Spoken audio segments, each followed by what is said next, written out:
তো সকাল সকাল দিনটা শুরু হয়েছিল এরকম বই গোছানোর মধ্যে দিয়ে, কারণ পরীক্ষার চাপে এতটাই বইগুলো আগোছালো হয়েছিল, ভাবলাম যে না আজকে গুছিয়ে নিই, একদম আগোছালো হয়ে আছে। তো তারপর এখানে ডালগুলোকে আমি ভেজে নিচ্ছিলাম, কারণ আজকে মুগ ডাল ভাজা হচ্ছিল, যেহেতু শনিবার নিরামিষ হবে তাই জন্যে।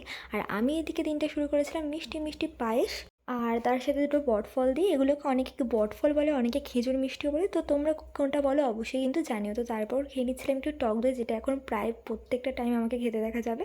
তো তারপরে মা বললো যে জিরেগুলোকে একটু রোদ্রে দিয়ে আসতে, কারণ এই জিরেগুলোকে গরম করে শুকনো করে তারপর গুঁড়ো করে নেওয়া হবে। তো আমি সেই জন্যে যাচ্ছিলাম একটু রোদ্রে জিরেগুলোকে দেখে দিতে। আর এই গরমে শুরুতেই যা গরম পড়ছে বলার মতো না। তো তারপর স্নান করে নিয়েছিলাম, আর তারপর একটু চুড়িদার দেখছিলাম, যেহেতু এবারে আমি খুব তাড়াতাড়ি কয়েকটা চুড়িদার কিনবো, তাই জন্য বেশ ভালো লাগছিলো দেখতে।